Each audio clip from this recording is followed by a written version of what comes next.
Hey, it's Zoe, and I am so excited to be here with Simon Julian from SitePoint.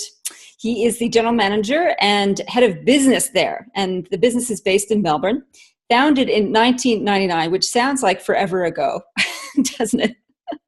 But it's been in a business for a while, and it is I was just saying to Simon beforehand that this is like the wild west of everything tech, because it is a place, a gathering, an entity for professionals, web professionals, developers, designers, programmers, product creators, and entrepreneurs alike. So it is really fascinating what you're doing there. I'm looking forward to hearing some detail about how people are engaging with you and your business.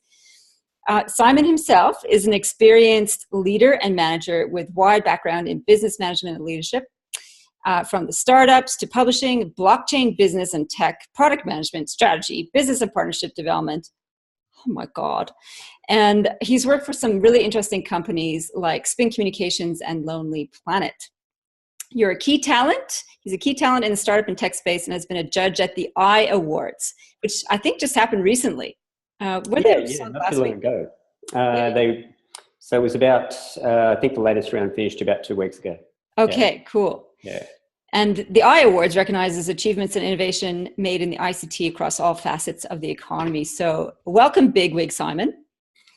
It's the first time anyone's called me a bigwig. Thank you, Zoe. It's lovely to be here. Nice to talk to you.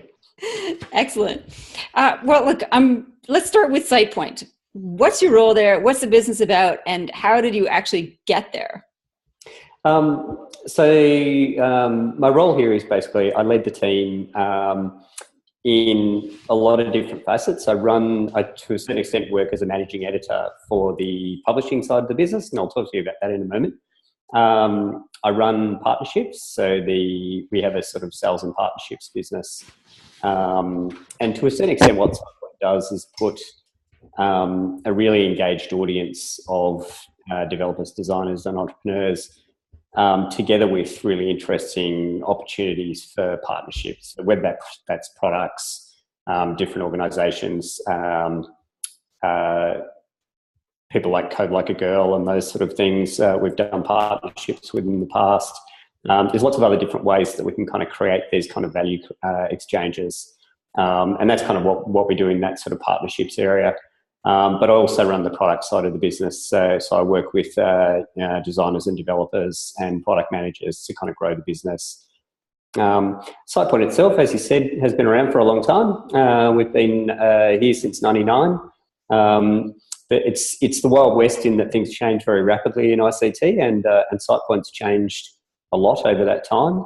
It started out as a site called Webmaster Base many moons ago, and morphed into a book publisher around the period of the dot-com crash.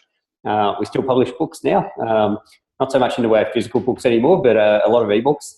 And then grown into the multifaceted business that it is now. So it's a subscription business, it's a book publisher, it's an advertising and partnerships-led business, all really revolving around that sort of idea of by developers for developers, and really looking to kind of grow value for the audience.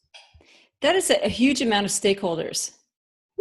So just thinking about that. There's a lot of things to balance there, yeah. Yeah, I mean, it sounds like collaboration is the core of what you do in terms of bringing people together and getting them to work to that. Yeah, absolutely. How do you actually manage that many different kinds of stakeholders? Like, do you have a system in place? Do you have like a visual map of somehow, or how do you actually do that from a technical point? We do a lot of mind mapping and that kind of thing. In the end, there's a couple of core tenets that we like to bring things back to, and you can really cut things back. We are talking about collaboration of that type. You can cut it back to really simple ideas, and most of that is people will come to SitePoint for a certain set of things. It'll be a solution to a problem, or it'll be helping them to grow their career, or to learn new ways of doing things. And where we apply those kind of tenets, that will actually take up sort of 95% of those different audiences. That's really why they're engaging with us.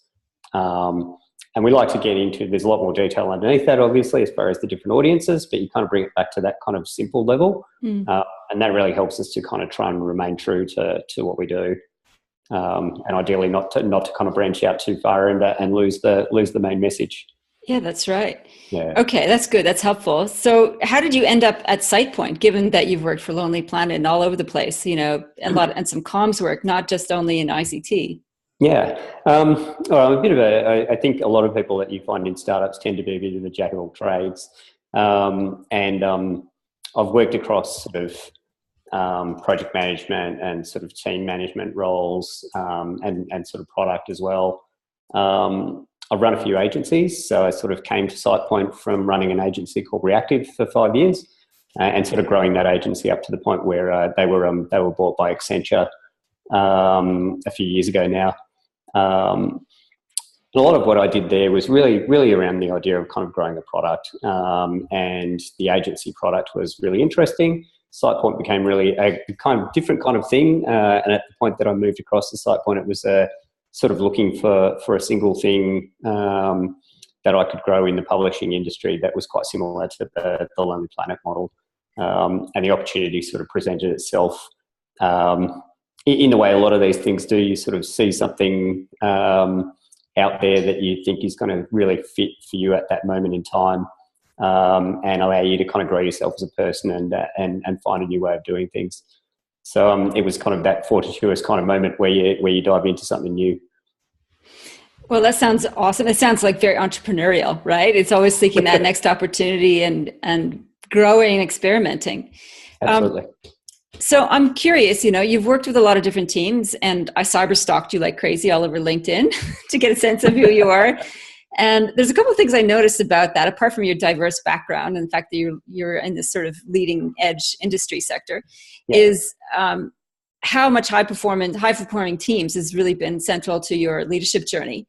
And even like all the testimonials you got on your LinkedIn site, they absolutely freaking love you as a manager. Well, you know, it's nice to hear. Well, it's true. It's all there on the web saying how awesome you are. So from your perspective, I would like to know two things. How do you set about building high performing teams, particularly when it's all innovative and dynamic and so much uncertainty around what you're doing? And the second thing is, what do you think your strengths are as a leader? So we'll park that second one for the moment and just focus on high performing teams. How do you actually go about doing it? I think for me, one of the biggest learnings that I've had over the course of my career is that, like, in the end, it's all about people.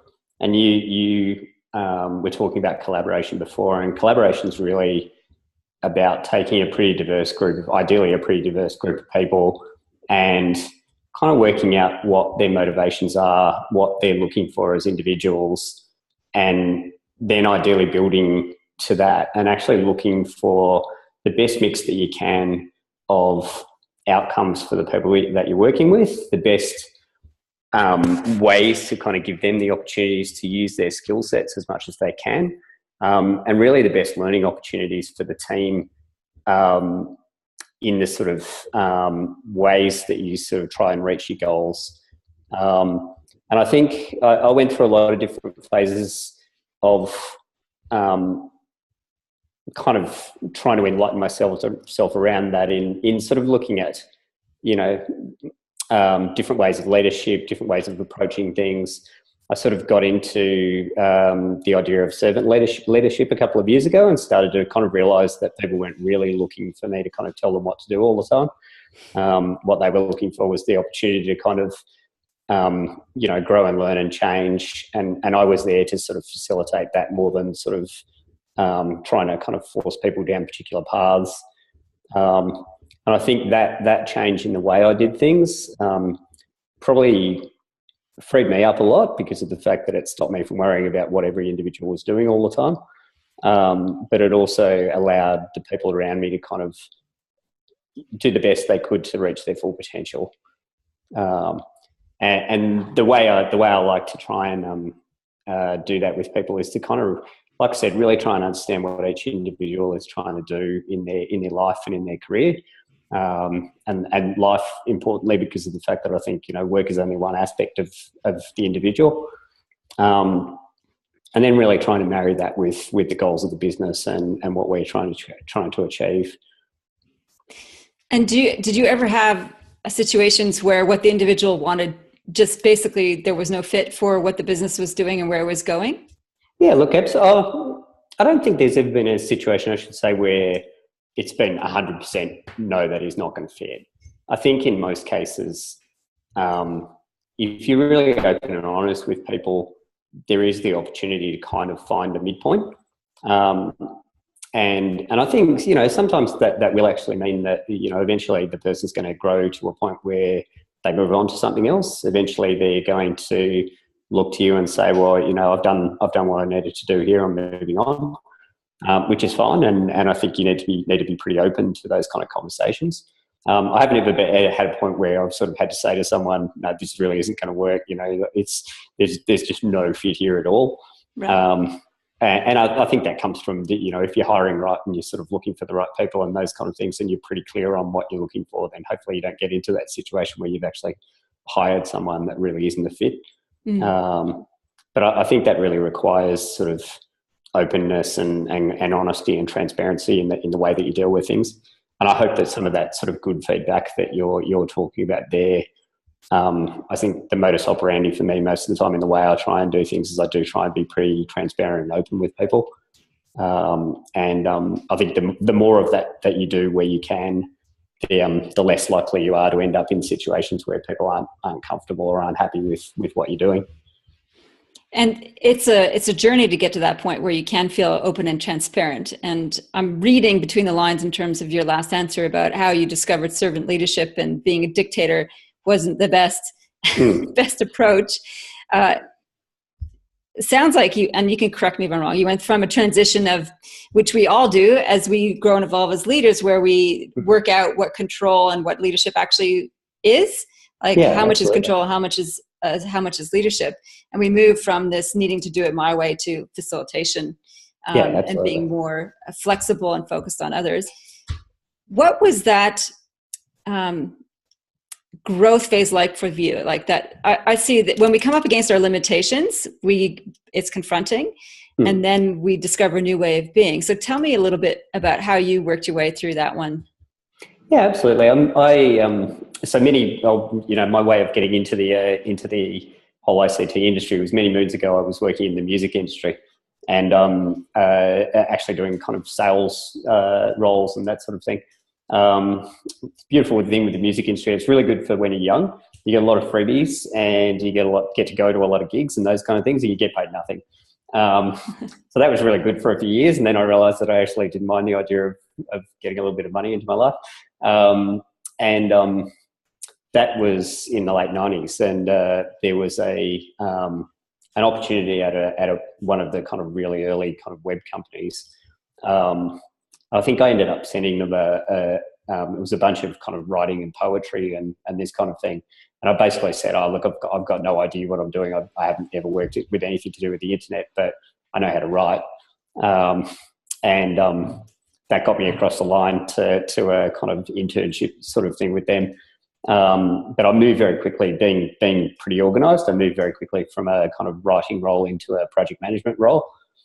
And not having any kind of real formal project management background, my sort of understanding of project management was you pretty well have to tell everybody what to do all the time and then ride them until they hit their dates, which probably worked for a little while, I think, until people started deciding they wanted to kill me and that kind of thing. And then I realised that actually there were a lot of people around me that knew what they were doing in their roles a lot better than I did.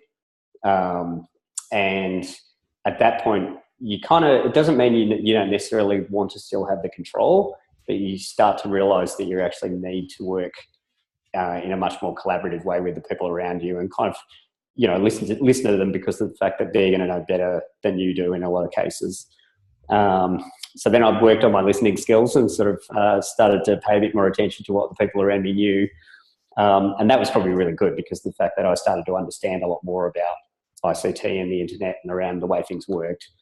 And did a lot of reading and those kind of things as well. And over the period of time, I've kind of grown into more in the way of kind of executive producer and then kind of general management and those kind of things roles. And learn to ideally listen to the people around me a lot more, given the fact that everyone's smarter than I am. And I think that's been really, really good, because in the end you realise, I think, that it is really all about giving people the ability and the kind of opportunity to do the best work that they can. And that ultimately is what you do in a general management or a kind of leadership role. It's really trying to take any blockers out of the way of people, make sure they have what they need, and make sure they have real clarity around what you're trying to do as well, so that they can contribute to it. All of those things are really, really helpful. You know, I love how you've woven back into the development piece as well, and just being a servant to the people around you so that you can collectively create something. Yeah. So I'm curious now about your existing blocks, barriers, challenges. I mean, the ICT sector is ripe with opportunity. I'm guessing it's also ripe with challenges. So in your mind, what are challenges for the ICT sector, and what's emerging for you as challenges for you as a leader? Yep. Look, ICT is an interesting one, and I think, you know, you at the start you were sort of talking about things like blockchain and these kind of things, which are kind of new areas. I think the startup space is, you know, really interesting at the moment because of the fact that things are moving and changing very rapidly. Probably one of the biggest things that I think is an issue or a concern at the moment is privacy of data. It's how data is used. It's the ability for governments to actually control that data and to make sure that it's not being used in kind of the wrong ways. And it's also the ability, obviously, of the individual to be given the chance to kind of access and control their own data as well. I think if you look at sort of a lot of the majors, the Facebooks, the Googles, all of these guys, they've had it pretty good for the last kind of 10 years or so. They've had pretty much access to everything with very little control. It's interesting, a lot of blockchain startups that you see at the moment are really there with the idea of democratization of data in mind. And you've got... What does that mean, democratization of data? Because that's really different to privacy. Yeah, so, and look, I think, the beauty of blockchain is blockchain provides you with privacy, but it also gives you a lot more control for what can happen to your data. And it also, in a lot of cases, provides you the opportunity to sell your own data rather than having someone else sell it for you. So, I mean, you're talking about blockchain in a different way than just a currency? Oh, yeah. Look, so coming at it from a developer perspective, as I try and do now, most cryptocurrencies are fundamentally ways for the companies that are utilising them to gain money. So in the same way as startups run, go out to investors and these sort of things, initial coin offerings are a way to fund for blockchain startups. And I won't get into the kind of whole background of ICOs and those kind of things, but they're funding themselves using these cryptocurrencies. A lot of them, if you think of the cryptocurrency as the exchange, the user might gain a certain amount of the cryptocurrency for access to a set of their data that someone's going to use for a specific purpose. So the user would be paid in that cryptocurrency based on that kind of blockchain project. Okay, so this is for like an ICT dummy novice here, neophyte. So that I think I've got this right. So blockchain as a concept can be used for currency, but it can also be used in the similar principle for data. Is that what you're saying? Absolutely. Yeah, absolutely. I understood. All right, that's great. And if you look at a really interesting example, it's an Australian example. There's a blockchain startup called Horizon State. And they're actually out there. They're doing some work in Indonesia, and they've got a few other projects going, I think, at the moment. But the idea of democratization of data, the whole project is built around the idea of basically managing. It's a way of managing democracy. So it's actually for elections. and it's for gathering vote data and these kind of things, and kind of doing it in a way that can't be misdirected or kind of can't be, changed in the way that obviously you've got things like the US election and all these other things that have been influenced. And the idea of that particular project is to kind of build a platform that allows you to kind of run elections and have them be sort of, set up in such a way that they can't be misdirected. So that all of that stuff I think is really interesting, and I think you're seeing, just to go back to your original point, you're seeing a lot of this coming out because of the fact that I think it's been a sort of a free-for-all on users' data for, like I said, the last 10 years or so between Facebook and Google and a bunch of other people. And you've got in Europe now things like the GDPR, which is starting to really work against the idea that data is sort of, free-for-all for everybody. There's a certain amount of stuff that the Europeans are sort of looking for there. You've got similar kind of laws coming in California. And there's a lot of move now to kind of really starting to control what you can do and what you can access of users and how that can be shared and all this sort of stuff.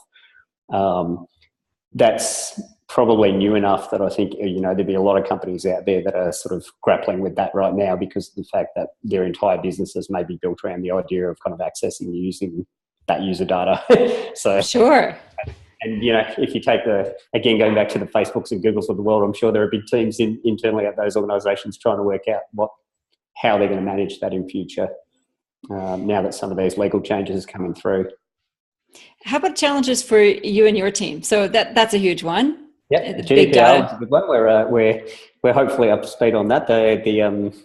That's been a sort of big project for us over the last kind of month or so, has been sort of getting ourselves ready for that. For us, I think the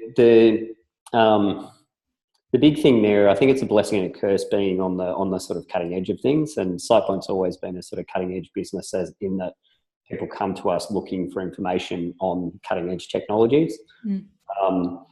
That can be great where you're right about the tech, and it can be not so great where you kind of make bad plays or kind of look at the wrong things. I think we've done pretty well most of the time, but things move very rapidly.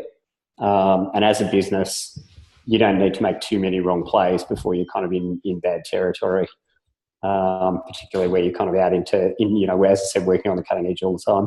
So for us, I think the framework that we've got in place where we are looking at new technologies and where we're sort of making our sort of decisions on what we're going to do next, I think that's worked pretty well for us over the last couple of years. But as I said, we're sort of always sort of a little bit careful about what we play into. Yeah. Scary stuff, really. Like, you got to be really fast on your risk management, I think, with some of this stuff. Yeah, well and truly. Cool. So one of the things I want to know about, like, I'm keen to explore issues about developing boundless teams. So teams that have got each other's back, where they see no obstacle as an obstacle, that they can get around it or above it, etc. You've spoken to a little bit about what makes a secret to that, and that's about supporting individuals to grow and develop. What else do you think contributes to creating a boundless team where you have that sort of energy and drive to make it through whatever challenge is ahead? Yeah, I think a lot of that is it comes from how much power and control people feel like they have over their destiny in the organisation, if you like. We do pretty regular team updates now. We've started to run, over the last few months, a sort of team health sort of program, which we actually got from Atlassian, who've got a lot of that kind of really, really interesting kind of information behind them. But we run that on a kind of monthly basis, and that allows us to kind of go through a lot of the major stuff that we're doing and kind of look at how we're working together as a team, look at areas like communication and collaboration, and even our sort of wider goals as far as how kind of clear we're being on what we're trying to achieve. And that generally has the whole team in the room. They'll have everybody given the ability to kind of feed into that process. And that works on a kind of traffic light kind of scenario. So it's red, green or yellow. And generally we would assign a colour to that we assign some actions for the next meeting as far as what we're going to try and do about it to kind of bring it back to, you know, a higher colour, hopefully to green. Can't always do that. But that kind of process and doing those kind of things and being really transparent about things allows us to kind of give the whole team the ability to kind of involve themselves in the way the business runs and feel like they've got that control, as I said, over sort of big aspects of the way that their lives are led at SitePoint. We also try and do annual, quarterly, and monthly goals, and we generally have the discussions in those monthly meetings as far as kind of how we're going, what we're looking like against our targets, and then ideally what we're going to do if things have started to fall behind or things look like they're not really going the way we'd like them to. And that's all really built around the idea of we're all in this together. We all obviously want to succeed and see ourselves sort of grow in the business, and I think that gives everybody the feeling they have some ownership and they kind of understand what's going on. We are pretty transparent here as well in that we like to get down to the point of even talking about figures and these kind of things, and kind of where we're at financially as a business, how we're going, revenue, costs, those kind of things. All of those have obviously targets against them as well, and we like the idea of everybody being pretty clear on that sort of stuff. So the next question is, how do you develop you? So, you know, you're busy developing everybody else in the team, looking after them. As a leader, how do you focus on your own growth? Yeah, so I have gone through periods where I haven't done anywhere enough work on myself, and I generally know what's happening in those periods because of the fact that after a while I'll start to feel pretty antsy, start to feel like I'm not going anywhere, start to feel like I'm sort of a bit stuck. And then I'll go back to what I would normally try and do, which is actually to kind of almost set projects for myself as far as how much learning I want to do inside a given kind of week or month. I like reading, so I'll generally go for sort of books and that sort of stuff that I feel like are going to help me move forward in my career. I also like video courses, so there's a lot of platforms like Lynda and these kind of platforms that I like to use. Where you like Lynda? Yeah, I quite like Lynda. I don't know that functionally I'm a bit. I do a lot of work in user experience as well. I find the platform a little bit hard to use, but a lot of their content I really like. But there's lots of other. I think you can go out to places like Khan Academy, which is an entirely free platform. They're pretty amazing. Lots of other platforms like that I think provide really good opportunities to kind of to learn. Book-wise, I try and read, if I can, a book a week. Good effort. I think, yeah, if I can.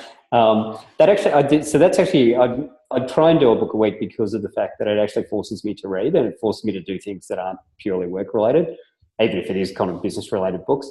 And that's good because of the fact that I can be a bit of a workaholic sometimes, and you kind of need to almost set yourself those other goals so that you don't sit on a computer and do work all the time. Give myself a divorce. Wouldn't be a good move. So that, forcing some of those other things I think can be really good just from the point of view of kind of looking beyond just the day to day. Okay, so you're a big reader, obviously. If you're reading a book a week, that's a lot of books to choose from. Can you think of 3 books that have really shifted your perspective on life, leadership, business that you just remember and go back to? Yeah, absolutely. So there's a book by Stephen Pressfield, which is called Do the Work. Oh, I love Pressfield. Yep, which is really, really good. And I like a lot of what he says because of the fact that it is easy to fall into the traps of procrastination. It's easy to sort of find ways of sort of prioritizing the wrong things and those sort of things. And I really like his work around stuff like that. The other author I'm a bit religious on is Seth Godin. And I love a lot of his books and I love a lot of his video stuff as well. Linchpin is one of his books that I've read. I think I've reread about 100 times now. It's pretty good. The tagline of Linchpin is, "Are you indispensable?" The idea of the book is really built around sort of how you work in an organisation and kind of really looking at the individual and how they fit themselves into a company, organisation, whatever it is, and how you provide the best value. And that's a really good one. The other one that I really like of his, it's a little bit more magazine-y, which is probably the reason why I always go back to it. But it's what to do when it's your turn. And it again is kind of really built around the idea of, as an individual, where are you providing the most value? Sort of getting you to really think about what you do and how good that is for the people around you. Cool. So Steve Pressfield, Seth Godin, 2 books by him. Yep. What to do when it's your turn. Absolutely.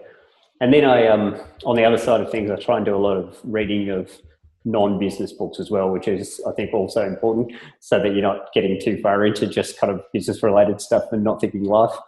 So you've got other stuff out there as well. I really like The Barefoot Investor, so I read his stuff fairly regularly. And then I'm a big fantasy reader as well, so I read a lot of kind of science fiction and fantasy books and that sort of stuff. What is it about IT guys who, and it's mostly guys who just love their sci-fi? It's interesting. Maybe it's because you got to have a creative brain like that. Yeah, exactly. Yeah. And who's your favorite sci-fi writer? It was George R.R. Martin, but I think I've gotten too caught up on the TV series now. So Game of Thrones, I don't think I've read his last book because of the fact that it kind of diverges too much from the TV series. Yeah, it does. Book 9, I think we're still waiting for that one, right? It hasn't come out yet. Yeah. The TV series is like left him behind. Oh, fantastic. So leadership challenges, like what's been your biggest leadership challenge and how did you overcome it? I think for me, the probably the biggest thing is it's, in a lot of cases, I think it's really easy to be the leader that you want to be when things are going well. And when good observation. When things don't go so well, it's very hard to be the leader you want to be. And I think particularly where you've come out of that idea of command and control, and where you sort of, if you're reverting back because of the fact that things aren't going so well, it's very easy to revert back into command and control mode. I think probably the periods in my career that I'm kind of most proud of are where things haven't been so rosy and I've managed to kind of keep to the type of leadership or the type of person that I want to be, rather than sort of reverting back into that kind of like, we need to, knuckle down and kind of turn the thumb screws and get back into control mode, which, you have to do in business sometimes, but I think the way you do it is the most important thing as far as sort of how your business weathers those storms. Yeah. Cool. Yeah, I like that. That's a beautiful insight. And I think that's it's a great test of leadership, really. How well do I do when things are going chaotically, as opposed to when things are ace of spades? Absolutely. So what do you do to reboot yourself? What brings you joy? I mean, work clearly brings you joy. You've mentioned that, and you've got so many exciting projects. What else brings you joy? I think it's I'm a parent. I've got 2 kids. They're both pretty amazing. Obviously, I'm supposed to say that because I'm their dad. But they are amazing because and I think that they really ground me because of the fact that they're growing and changing all the time, and they're so interested in what goes on in the world. My daughter is my oldest, and she's 11, and she has just got this amazing ability to kind of look at things and kind of see kind of the beauty and the opportunity and everything. And she's really wise too, so she's much wiser than I am. And that's really grounding. I think, if I hadn't had them, I'd be a lot less grounded than I am. I think externally to them, I like running, so I run a lot. And having a dog as well forces me into that, because if I didn't run her, she'd rip the house to pieces. But that's actually something I'm pretty religious about now. So I'll normally go sort of probably 5 times a week. And that kind of level of change in the day, if you go out for an hour and go for a run, I think it really helps to kind of get your head back into the right place and make you sort of as I said, ground yourself a little bit more. As I said, so as someone who has a tendency towards being a workaholic, a lot of these kind of things can be really good because of the fact that they force you into a situation where you have to take your mind off the problem at hand, or go out and think about something else a bit, and then you go back in with a fresh outlook, and hopefully that kind of helps you. Absolutely. I love it. So are you a morning, afternoon, or evening runner? I normally go in the evening. I'm not a morning person. Really hate getting up in the morning. Prefer not to get up at all if I could get away with it. I'm a night owl, so I'll quite happy to go till midnight every night, but I'm not good in the morning. So evenings are a good time to run for me. Okay, I'm totally the opposite. I'm in bed by 9 p.m. It's like, oh, up at 5, asleep by 9. Anything past that, it's too. I stayed up to watch the royal wedding, and that just about killed me the following day. I was like, it's so late. Yeah, unfortunately, I've read a lot of that stuff about all of the extra hours you can get when you wake up in the morning, and it just doesn't work for me. That's all right. You get your extra hours at night when everybody else is sleeping. Exactly. Simon, thank you so much for sharing your insights on life experience and work experience. It's really fascinating to find out what's happening in that wild world of tech, because there is so much rapid accelerated growth in that area, which has such far-reaching consequences. So Absolutely. It's lovely to meet a human being behind the face of the machines, if you like. So thanks very much for coming onto the podcast and sharing your insight. Thank you very much, though. Yeah, it was great. Lovely talking to you.